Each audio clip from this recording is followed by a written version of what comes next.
And if you are really willing to put in the work and dive into these three facets, you will be able to definitely sign clients consistently on LinkedIn. I'm Junaid Ahmed, host of Hacks and Hobbies podcast and a digital presence advisor at HumbleZone. This episode is brought to you by Home Studio Mastery. I launched a consultation and course program to help podcasters and course creators to create a space in their homes that'll reduce the friction of creating content and appearing their best when showing up on camera. The pandemic gave us a lot of issues, but this one is here to stay. We're now so much closer to our audience thanks to video becoming more popular and affordable. I help guide folks who want to create Hollywood-worthy studios to not only capture great content, but also build more confidence, more authority, and be more comfortable in front of the camera. If I can do it, you can too. And with my help, you can do it faster. So if you'd like to learn more, visit homestudiomastery.com and how you too can create a home studio that brings out your personality, professionalism, and possibilities. Thank you for tuning in to Hacks and Hobbies with your host, Junaid. We're visited by our amazing guests coming from all walks of life. Want to learn their story, their struggles, and their journey on how they got to where they are today. So stick around. I'm your host, Junaid, and today I have the pleasure of speaking with my good friend, Salina Yeung. Join us as Salina shares her incredible origin story and how she found success in the world of entrepreneurship. Salina shares her journey from a corporate account director to founding the In Academy, a platform dedicated to helping small business owners and entrepreneurs build powerful personal brands using LinkedIn. Discover the struggles Salina encountered along the way and the solutions she presents to help businesses thrive in the digital landscape. If you're looking to leverage LinkedIn for your own mastery, branding, and business growth, this episode is a must listen. So sit back, relax, and get ready to be inspired. I get to talk to my good friend, Salina Yeung. I didn't ask her how to pronounce her name, but I hope I got it wrong. What do you think, Salina? I think you got it. Awesome. Thank you so much, Salina, for coming on to the podcast.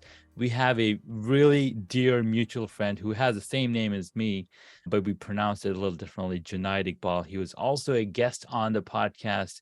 He's a dear friend, and we've known each other for some time now. Thank you so much, man. So tell me a little bit about yourself. Let's walk through memory lane and share your origin story. How did you get started in this beautiful world? And how did LinkedIn attract you? Where's the beginning?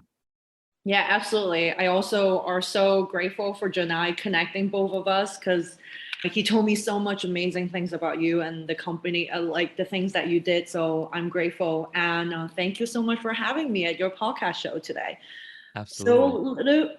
So a little bit about me. I am born and raised in Hong Kong originally, and my story is a little bit long, but let me try to keep it short when it comes to like my entrepreneur founder story. So in 2020, which COVID hit, and I am an account director at LinkedIn Marketing Solution. Love the work. I've been in corporate America for a time now.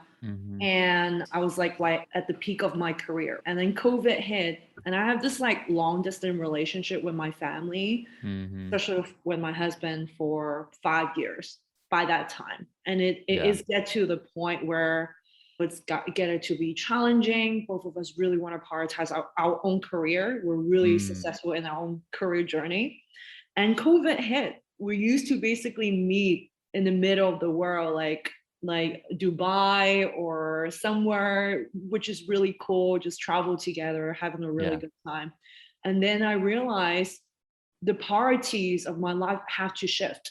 And COVID actually gave me that aha moment.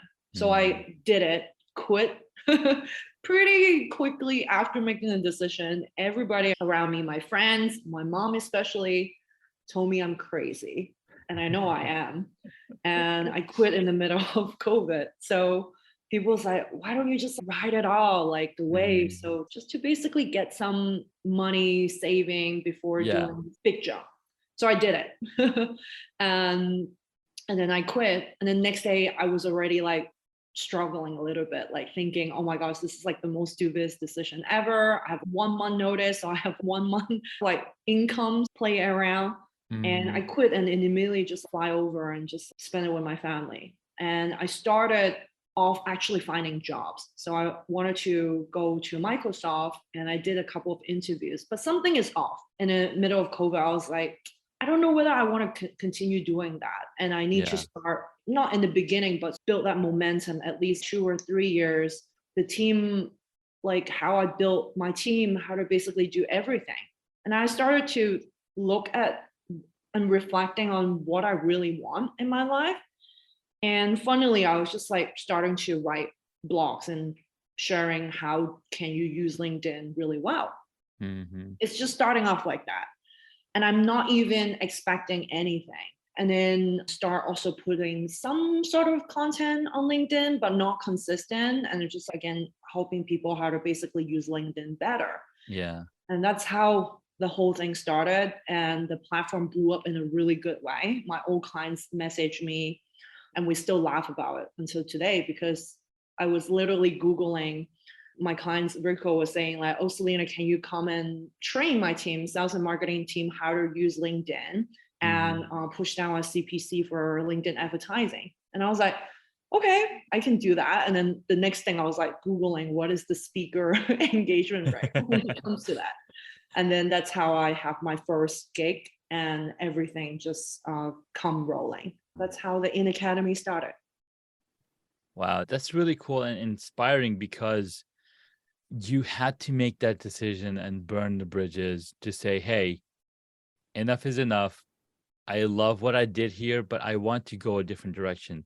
Yes, we are all locked down, but when you mentioned ride this wave out, well, guess what? You literally did that. You left the beach and you rode the wave to the new place that you're in and created that new opportunities for yourself. And absolutely. And I thought I was in a desert island, but actually it's the best island I could ever be. And that's why I meet amazing people like you, Janelle, like all the good folks on LinkedIn. And I see a totally new world, which I'm very surprised as well. Yeah. The one thing that you did that a lot of people struggle or contemplate of doing is you started sharing from your experience and giving it back to the world. And when you're doing that, you're literally exposing, not just exposing, but you're sharing and showing up in people's lives. Oh my God, Salina's gone through the journey. She's sharing what's possible, how you can use LinkedIn for your own mastery, for your own branding, for your own betterment. And people start seeing that, and then they want to reach out, because it's the act of doing, it's the act of actually putting content out, which makes a difference, not just thinking about it, because we can all be sitting at home thinking about, oh, I want to do this, oh, I want to do that. But and it's until you strike the iron while it's hot is when you make the changes. 100%. And that leap of faith, originally I thought it's the worst idea ever. And now I couldn't be more happier. I love it. So you founded the In Academy because you saw that smart businesses owners were struggling. And what are some of the struggles that they were facing, and what was the solution that you presented to them? Yeah, absolutely. Funny that you asked this, because originally when I started the In Academy, I was thinking to cater to job seeker. And little do I know, and do a lot of self-discovery throughout. Nothing wrong about job seekers or job search. It's just something doesn't really spark me joy when it comes to that, because my background is always sales and marketing. And then I realize and then I reflect on it, because my very first product, it's catered to what the market needs. And I don't realize it's not something that I wanted to do. So I pivot and then create something that is actually truly representing who I am, and also tied back to my origin story, which is, I'm so glad you asked, is to build a very powerful personal brand. And because I have that powerful personal brand, my old client messaged me, and that's how I get my first sort of like cash in the bank and start basically like a snowball effect rolling Mm-hmm. out to it. To me, it's really close to my heart about helping small business owner and entrepreneur to be able to win eyeballs, trust, and clients using the power of LinkedIn. And obviously, I'm biased when it comes to talking about LinkedIn because I'm so passionate about the Of platform. course. Yeah. I don't really like building or creating an other platform as much as LinkedIn just because of the organic traffic, the opportunities behind it, and most importantly is the quality connection on LinkedIn that I can never see in any other platform than I agree. Yeah. here. No, you're so right. And as you're creating and as you're teaching the business owners, and you said, yes, there's nothing wrong with helping job seekers. But the problem with job seekers is that it's not a problem. It's a problem that they're trying to solve themselves, just make some money, right? Yeah. We're all in the business here to make some money, to not just make money, but to do while we get to do something that evokes passion and brings all of that out as well. Yeah, absolutely. And to your point, those smart business owner that I saw them struggling is to build a powerful online presence. And once I show it to them the way, they're like, oh my gosh, actually, I do know how to do it. They just need a guide, the light and the dark tunnel, and realizing, oh, actually, pressing that post is not as stressful or like 100 people like wait on you when you press that. It's so much easy when you can just show up online yourself authentically. And that's why I'm creating this like program to support them and holding them every step of the way. I love that so much. I'm reading this book called Oversubscribed by Daniel Priestley, and he talks about the power of personal brand. And if you look at personal brands, we have Richard Branson, who's got millions of followers, people following him from all over the world. But if you look at the brand that he's created, Virgin Air or Virgin Atlantic, they barely have 100,000, 200,000 subscribers because people like to connect with people. Absolutely. They like to see themselves in the mirror. They like to see other people and smile and see that face because it relates. There's a connection there. But when you look at a brand, there's no connection. Sure, I can look at the Amazon logo and see that smile happening, but there's still a lot missing that is filled in when you put the person in the seat. Yeah, absolutely. And I think that's what the category of one idea comes in place, because everyone can be the next Amazon. Everybody can be the next Sarah Blakely. But is Sarah Blakely creating that brand is so true to her original story. And that's what that brand so special is, because of your personal brand differentiate everything out from it. Absolutely. And the more that we show up, the more our friends around us that are people in our network will come back and reach back to us. Be 100%. Like, hey, wait a minute. I've been connected with this dude for the past year and a half or past 4 or 5 years, and he's doing some really cool things. I have some questions. Let me go talk to them. And that's exactly what started happening with you. Yeah, 100%. And also that's sometimes people digest information so differently, right? I enjoy visual. Yeah. And some people like audio. And because of how we consume content very differently, that's also resonate with different peoples as well. And that's how it helps us to connect with someone when it becomes a storytelling piece. Yeah. And I relate to you because of your story, because of how you help other entrepreneur to build an amazing space to host podcast show, like you said, Hollywood style standard type of like production, which I think a lot of people would love that to learn from around this. Yeah, it's the feeling that it creates, right? Sure, anybody can go spend a ton of money on gear and on shoes, on a car, but it's a feeling that, why did I purchase that? Because it's creating the feeling by owning this Tesla, by owning this Mercedes. It's a feeling. We're all human beings. We all love to feel. 100%. So the studio aspect is all around, how does it make you feel? How does it going to make the person watching you and listening to you feel. So Yeah. creating that feeling, creating that human connection. Yeah.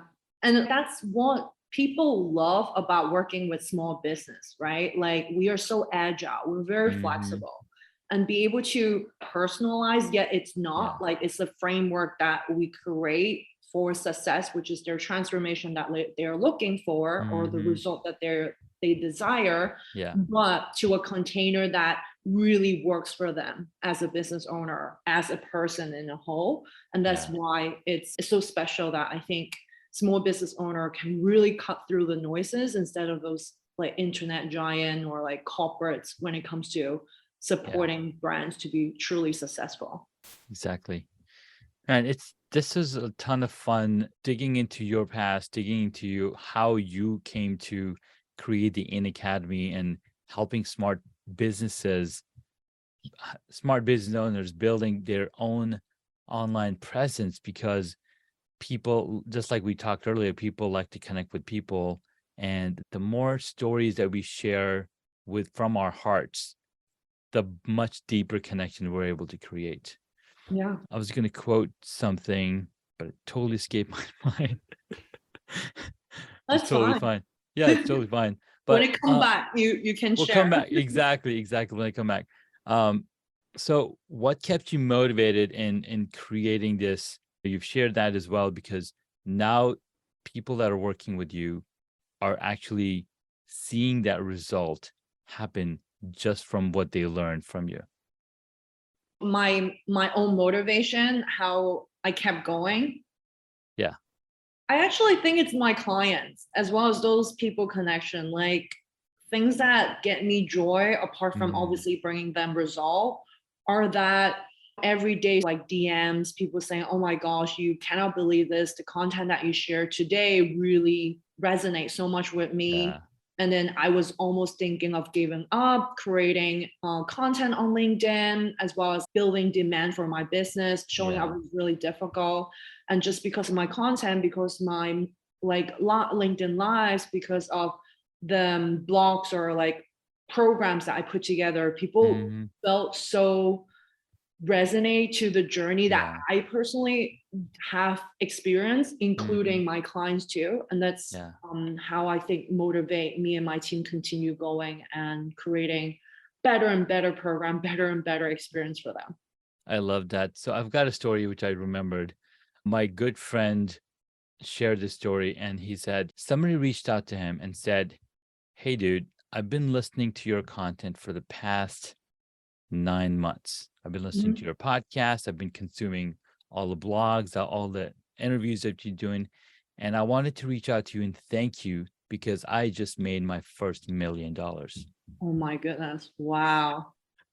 And my friend was like, oh my God, I've never cried or shed a tear on anything, but that really took me back, because all we have to do is share what we've learned, share what we know. And if people do put those things into play, into practice, they will see the results. Absolutely. And it's tied back to what you said earlier, adding value without the intention of, oh, I have to convert this like context to, or being a product pusher. But it's more like I invited you to work with me with love because I know this work. And if you would like to be my clients, please feel free. But it's an invitation rather than a product pusher. And it's you continuously adding value. And that's how the word of mouth, how your business is going to thrive when it comes to that. I love that so much. And I love all the things that we're talking about, because we are of like-minded, and we're going to be talking about whatever's in our minds, or it's almost like you're reading my mind and telling the story. True. But it comes with the territory when you hang out with the same people with a positive mindset, with the growth mindset, with keep going forward and bringing value to our audience. And the podcasting has done that exactly for me, because it's been so much fun creating this content, so much fun having conversations with guests like yourself. Yeah, and I learned so much through these conversations as well. So I appreciate the opportunity, and me myself started a podcast, but guilty as charged because it's just there's so much different channels that our Mm-hmm. company is focusing. And then I think half a year ago, I was telling my whole team, I was like, I really want to dive deeper into the quality in terms of Quantity, yeah. and I scale all the way back because we did YouTube, TikTok, LinkedIn, obviously my main channel, Mm-hmm. Instagram, and then also podcasts. And I felt like my whole team is a little bit burnout during those periods when we're like Yeah. distribute like madness. Although we do see a dip in our website traffic, everything else, that's just how it is normal is. Yeah. Yeah. But equally, I see the sales conversion went down just because the quality of the content doesn't really as high quality or resonating with our audience. So I scale Yeah. all the way back. Nice. So to this point, like I do want later on to bring back my podcast, but I'm so glad you find your channel, your hero channel, to be able Yeah. to connect with your audience and continuously doing it in a very consistent manner. Thank you, Salina. That means a lot because just like yourself, I keep thinking to myself, okay, which other channels do I need to post on? Do I need to go to Instagram, Pinterest, YouTube, TikTok? And yes, in the beginning, I had a system set up with repurpose.io where it would automatically grab the audio, slap a little image on top of it, and post it on YouTube. Yeah. But it wasn't really doing anything for me or for building audience. There's no subscribers for that channel. But the more I think about it, the more I want to come back to this format because I like to have a one-on-one conversation. Yeah. There's a lot of people that love to do the live stream and then they're talking to the audience in the comments and reading the comments, which is a lot of fun, absolutely. But I like to really have a deep conversation with my guests. And so I might eventually get to that level where I can also live stream, but from my expertise, this is the max that I've gone so far. Yeah. And I like that you're very conscious about it, right? Like I was reading something really interesting the other day, the hierarchy of competence. And a lot of wannabe entrepreneur, they started with unconsciously incompetent, right? That's just how it is. Like the first step when you put out your first video, your first like podcast, right? A podcast show, your first post on LinkedIn, it might flop, right? Yeah. Because it's just the first time you did it. And I saw one of your posts the other day on LinkedIn talking about with the arrow, your very first video all the way to the very final one. It's going to perfect your own sort of like content along the way, right? And then you continue extend to become consciously competent. And that's what everyone is going to go in the next step when it comes to the level. And I really resonate with it. The more that I built my businesses, it's just sometimes you don't know what you don't know. And when you do realize the weaknesses or blind spot that you have in your business, then you do whatever it takes to be better at it. And I love that you share, now I know my capacity and I'm just going to continue doubling down on doing this really well. I think Gary Vee is a really perfect example when it comes to that, right? Because everyone, when they look at him, was like, documenting things. He's everywhere in the platform. The guy posted like 5 times or 4 times average every single day. You have the capacity as a solopreneur, maybe you have a VA or maybe 2 more team members or full-time, 5 people person. You still cannot distribute like he do. No. A lot of people don't see it because he had built that system over the years, a course of 8 or 12 years, perfect his whole trade, right? He started with YouTube and that's all he does. And he just continued being better and better. So we need to be consciously thinking about our own capacity so that we can be better at our own trade before moving to the next platform. Dude, that encourages me so much more because when you mentioned Gary Vee, he's the reason I started a podcast. He told me, dude, just go out and document your journey. Love it. I'm like, what do you mean by that? Document my journey. So I was like, okay, I just finished taking my beekeeping course, 8-week course. I'm about to get my bees. Maybe I can document the journey around the bees. So I started talking about bees and talking about the queen bee and the worker bees and the drones and all the different types of things that they do and how it's like ingrained in their DNA. Yeah. But I was just talking to myself. I was not marketing. I was just documenting the journey. And the more I did it, the more I started to see the path that I was going on. The more I was like, wait, I'm sure there's other crazy people like myself talking to themselves on the podcast. Let me see if I can bring other people on the show and talk to them and learn their stories. And that's where the interview series started. And I haven't stopped because it gives me so much joy learning from other people and be able to translate that and implement that in my own life and in my own day-to-day aspect. Now, when you mentioned how Gary Vee is so good at posting, here's what he does not do. He does not think about what this post is going to do. He doesn't think. This is what I'm thinking, post it. This is what I'm thinking, post it. It's like having a conversation with the internet as another person. And the problem with all of us, you probably feel the same as I do. Oh my God, I'm thinking about this post. I don't know what people are going to think. Should I post it now? Should I post it a little later? Like we were looking at all of these stats and statistics, blah, blah, blah, doing that analysis paralysis in our heads and just going insane.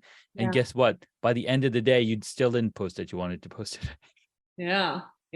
You eliminate all those like worries. Exactly. You eliminate those things, set yourself free, and just post whatever comes to your mind.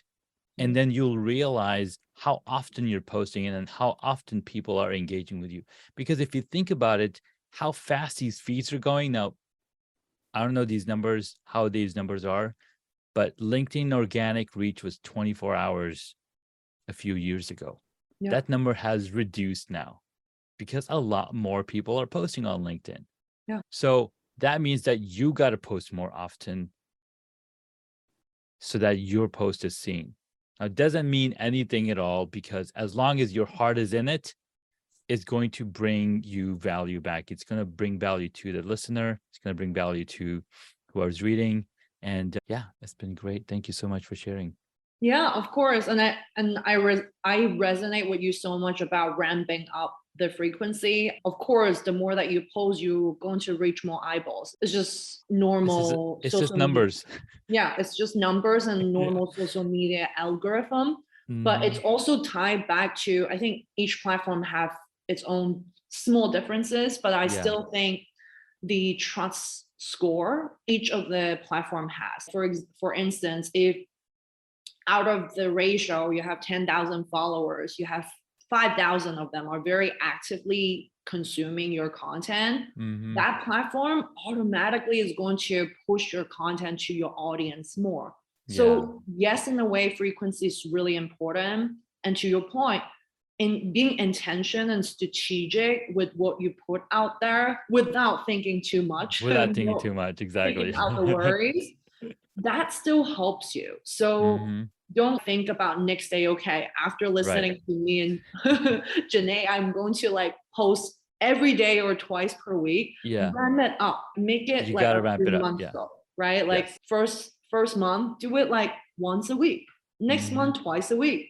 And then by the time your third month, you will perfect your trade way more easier. You have your own system. You can be able to ramp up as much as you like, but you do have to start. You have to start, and what you just described here is almost like a training program at the gym. Yes. Nobody starts lifting 100 pounds, right? You start low. So the same structure applies to everything in your life. Anything you want to start, you got to start slow. Make sure you make it stick. And then as the momentum builds up, guess what? It's so much easier to do 100%. that. Yeah. Salina, has been so much fun talking with you about all of these things that enable us to show up as ourselves on the internet, on the web, on these different platforms. Thank you so much for sharing your wisdom. Let's take a quick break. And when we get back, Salina is going to share 3 hacks to take away. So stick around. We'll be right back. I'm Junaid Ahmed, host of Hacks and Hobbies podcast and a digital presence advisor at HumbleZone. This episode is brought to you by Home Studio Mastery.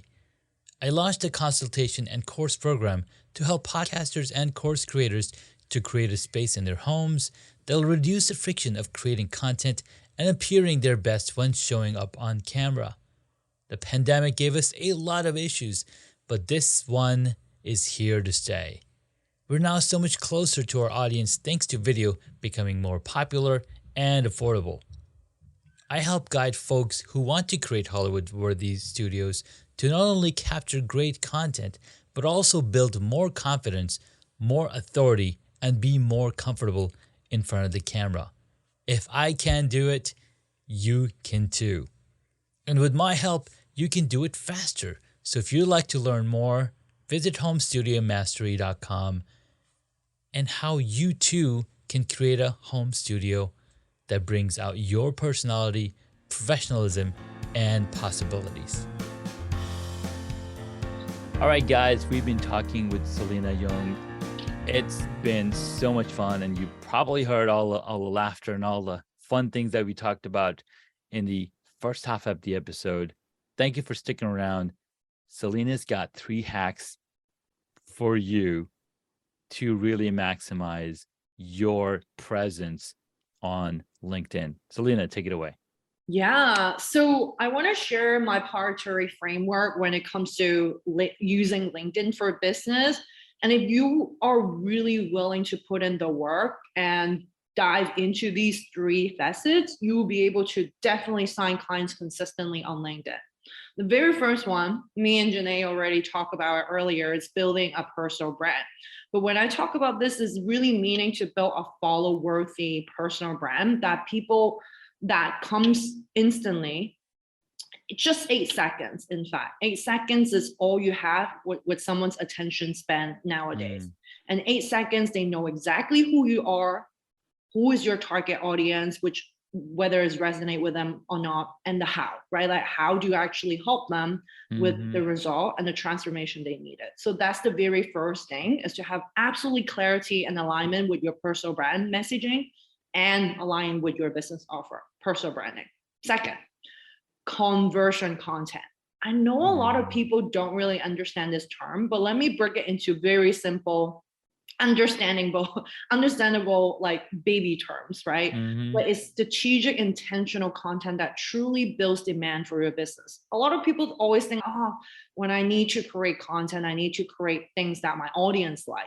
It is true what is actually in for them, but sometimes people forgot about you have to sell your product. You need to talk about your product here and there as well, which in my content convergence system program, I teach the perfect healthy ratio for you when it comes to like how to create conversion content within your ecosystem, equally building demand for your service and your businesses. So having conversion content being part of your entire LinkedIn strategy is really important.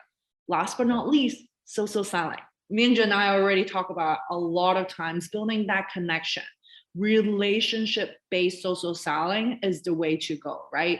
Like when your clients are coming to you, what is the first thing that remind them of? What's that feelings, right? We talk about that. What's that connection?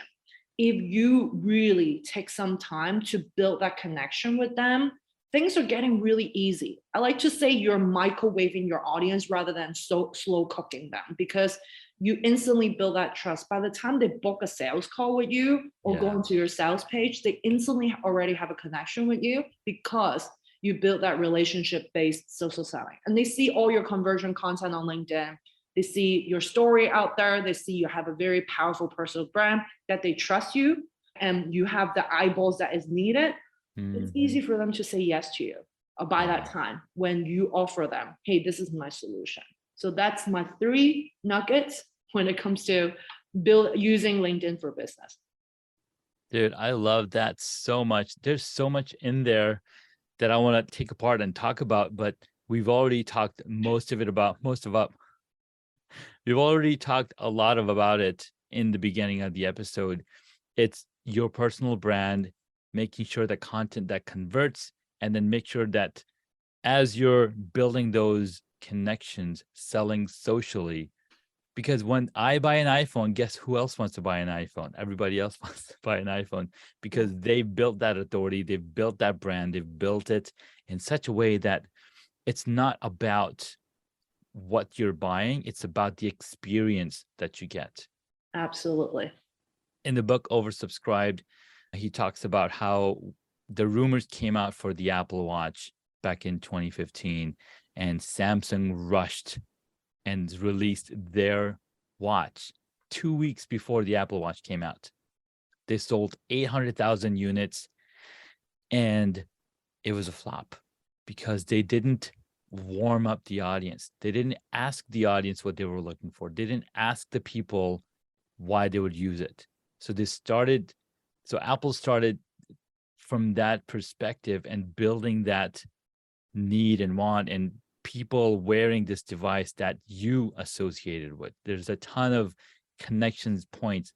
And then by the time, and you couldn't just buy the watch by itself. You had to go in store, try it on, and then they would let you buy it. So when you're building your personal brand, you're doing exactly that. You're sending those signals, you're putting out value, and you're creating that connection with the people. And Salina, thank you so much for those hacks. I love them. They are so powerful. And I know that is something that you teach in detail at the In Academy.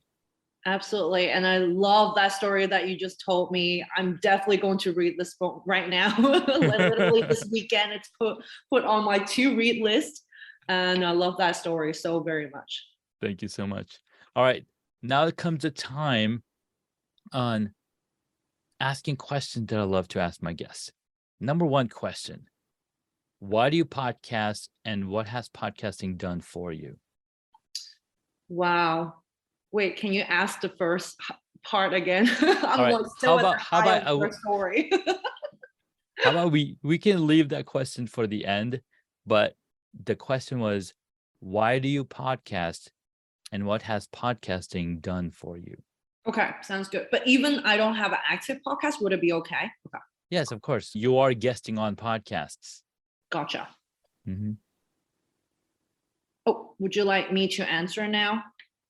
You can answer now or we can answer later, but let's jump into the fun questions, okay? Okay, sounds good. Sorry. Keep some pressure off. I'm sorry. I'm like, I'm Actually, still thinking about the story that you told me, and I was like, No, you're totally fine. All right, first question. What is the one hobby that you wish you got into? Love this question. It's actually dancing. I know it sounds a little bit cringe, but one of my favorite movie is Shall We Dance? And when I watch it, I was like, oh, Richard Gere, obviously a very good looking guy. Mm-hmm. And I resonate a lot with some of the things that he felt very in touch with. And one of the things is I wish I'm better with my movements as well as like better with my body. And I think dancing will be definitely one of the hobby I wish I can got into, but never too late. It's never too late. You're absolutely right. Next up, what did you want to be when you were a child? Fashion designer. Nice.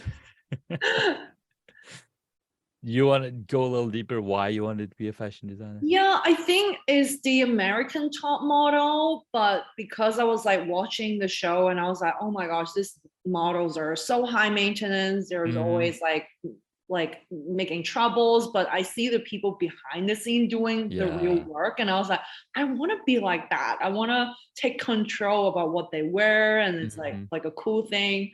And actually I study design in London because of that. And then I had to change to communications because I realized it's not what I want after being it was a nice pipe dream, right? It is. I even started with working for like luxury fashion when I first started my first couple of jobs. I really loved the job, but it's a really toxic culture and it really doesn't resonate with the things that I believe and like supporting each other, supporting different women. There's just so much toxic things happening that I don't really feel I belong to the place. That makes so much sense. All right, next up, what is your favorite movie or TV show? Favorite movie, again, very cringe, but Home Alone. TV That is an show, awesome movie. Come on. I love it. I love it. I still watch it every Mhm. Christmas with my Yes. husband, which I You force have to him to watch watch it. it so many times. And I still laugh out loud every time when I Mhm. watch it. Yeah. TV show, I would say Gilmore Girls. Okay. Yeah. Nice. Have you heard of Zach King? Zach King, no, tell me about He's that. a magician on YouTube, and he did a version of Home Alone as well. No So go way. look that up. It's so funny I the way they did will. it. I will for sure. All right, next question. What movie would you choose if you got to play a character in it? But I would say, is it called Gretaka? I think I pronounced it Gattaca. incorrect. Yeah, sorry, Mhm. Gattaca, where the scene where even Hawks are like walking almost blind with Yeah. the girlfriend that Uh-huh. he really wanted to basically chase. Yeah. And I want to be that girlfriend, that very very moment, and tell him just don't do Mm, that, and I yeah. love you for who you are, although like he's in a society that he's like genetically inferior, and I was like, I'm Because proud he of the was way how you natural are. born. Yeah. Yeah, I love that movie. That was so good. All right. Next question. Who is your favorite superhero? Ooh, you might hate me for this, but I Okay. don't have one, but I would say the superpower that I really want to possess is mind reading. Hmm. I think when I It's like watch. Professor X. Oh yes, Professor X. Okay, there you go. I Mhm. was thinking about like Mel Gibson at Mm. What Women's What Want. woman? Not because my husband don't know what I want. Sure. Just put it out there, but it's more. I think it's so great to know what the other person think and tell them, Mhm. hey, just let's be real. Exactly what's going to your mind? And I think I would Yeah. be such a perfect, 100% perfect salesperson when I know what the other person through the Zoom telling you like, oh my gosh, your solution is way too good. Please charge me more. And then What's beautiful, my friend Jonathan Stark, he uh-huh. talks about how asking the question to your client and actually try to disqualify them more than qualifying them. Because Mm, when you try to disqualify them and say, I really cannot help you, but then because they know of your expertise, they're like, no, you are the one. So love it. they're It's like convincing reverse themselves. self psychology. I love it. Yeah. Absolutely. Yeah. Yeah. It's like attraction self psychology, but you tell Mhm. them, no, this is not what I can do for you, or Right. like that's not Yeah. what solution is all about. But they still think you will They be the still think solution of the because problem. they convince themselves that no, this is it. This is I what we love it. want. And that's the most powerful ways to convert. Yeah, it is. Awesome. Last question. If you were a board game, what would it be? Oh my goodness, this is so good. How do you come up with all these questions? Okay, I would say it's an old game. I don't think a Mm. lot of people play it. It's called Risk. No, a lot of people still play Risk. Yes, it's Really? a very Okay, lovely good. game. Because Yeah. I was like introducing to a couple of my friends, and they're like, I Mhm. never heard about this. And I was like, okay. I guess I have older audience or I older mean, people at when we that. talk about this. Yeah, yeah. But yeah, I would say Risk. It's like one of my favorite games. Yeah. I love it. Thank you so much. All right, last question. Where can the superpreneurs listening here find you? Love that question. Superpreneurs, you can find me on LinkedIn, obviously. That's how me and Janae connected. And Instagram, I'm Salina Yeung. But if you do want to snack some of the things that we talk about, those juicy tips that we share using LinkedIn for business, you can go to my website, www.theinacademy.com. Perfect. Thank you so much, Salina. We'll be sure to include the links in the show notes so folks can get to them real quickly. All Thank right. you so much for having Thank you me, so Janae. much for your time, for your energy, for your wisdom. You still have to answer that last question. Why do you guest as a podcast and what has it done for you? Guest of the podcast because I'm really connected with what you do. I love the mission. And I think you're those that just give the perfect example or blueprint of how someone prioritizes relationship, friendship, and superpreneurship over everything. So I would say this is why. And second question. What has it done for you? Oh, what it has done for me. I've been on quite a lot of podcast show, and I think not just the exposure, but it's really I enjoy so much from learning from the other person, because sometimes, like, for all of you listening to us, for the listeners, you love the unexpected coming out from a podcast show, and sometimes you never really realize, because when you're on a video or recording yourself, you can always cut those pieces out. But when you're on someone's podcast show as a guest speaker, you will surprise yourself of things that you said that you really like. And at the same time, things that you said, maybe you don't like, but you discover something about yourself. And I think those are the moments that I truly appreciate. And also, obviously, the person that is hosting the podcast show giving you that opportunity to share your stories. Salina, thank you so much. That was really beautiful. And that's something that I've discovered for myself too. Like when I'm a guest on other people's podcasts, like the things that I say, I don't know where they come from, but they're like so remarkable. I was like, wait, I just said that's really weird. Right. It's really creepy. And you're like, because you will for sure listening back. And I was like, wait, is that the same me? That's amazing. And then also there's like places there I can actually talk about that area way better. But with practice, we talk about like the consistency of doing things over and over again, you become better and better. Yes, we do. Thank you again, Salina, for giving that extra answer. That's actually a new question that I've just came up with today. What is it? The one that you just answered, why you podcast and what it's done for you. So that's a new question that I've introduced just today. So you've answered it and one other person. And I just wanted to understand how podcasting can help other entrepreneurs really bring out what's inside of them, because you have somebody else taking you along this journey. So thank you so much. And I believe that's the end of it. You're back. Is it me? I think it's my internet. Is it? No problem. We did wrap. I was just saying that it was really cool in that you got to answer that question, and it's a new one, and I love what is done for other people, and how guest podcasting is so easy that everybody should be doing that to promote their business and to build their own personal brand. Thank you so much, Salina. Yeah, thank you so much for the opportunity and having me again in your wonderful podcast. All right, see you next time. See ya. Thank you for listening to this Hacks and Hobbies episode. Junaid would love to hear from you, so please leave a rating or a review on Apple Podcasts. Visit hacksandhobbies.com to find additional information on the guest today, as well as the show notes.